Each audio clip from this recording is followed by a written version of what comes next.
നേരം കാത്തിരുന്നിട്ടും ആരെയും കാണാതെ വന്നപ്പോൾ അവൻ തിരിച്ചു പോകാൻ ഒരുങ്ങി.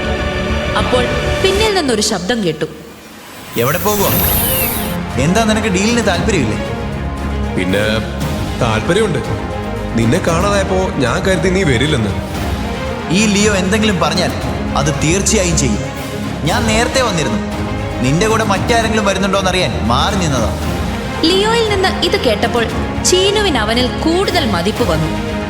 നിങ്ങൾ ശരിക്കും അടിപൊളിയാണ് ലിയോ. ശരി, ഇനി കാര്യത്തിലേക്ക് വാ. നീ കാശ് കൊണ്ടുവന്നിട്ടുണ്ടോ? കൊണ്ടുവന്നിട്ടുണ്ട്. ചീനു ഒരു ബാഗ് നിറയെ പണം സൂര്യക്ക് നൽകി. അതിനു പകരമായി സൂര്യ തന്റെ ബാഗിൽ നിന്ന് ഒരു നീല നിറമുള്ള കുപ്പിയെടുത്ത് അവന് നൽകി. ന്യൂട്ടൻ ഏലിയന്റെ ഊർജം. എടോ, നീ ശരിക്കും ഒരു രക്ഷയില്ലാത്ത മനുഷ്യനാ കേട്ടോ. ദൈവം നിന്നെ എനിക്ക് വേണ്ടി അയച്ചാണെന്നാ തോന്നുന്നത്. സൂര്യ കാശുമായി അവിടെ നിന്ന് പോകാൻ ഒരുങ്ങി. അപ്പോൾ ചീനു അവനോടായി പറഞ്ഞു,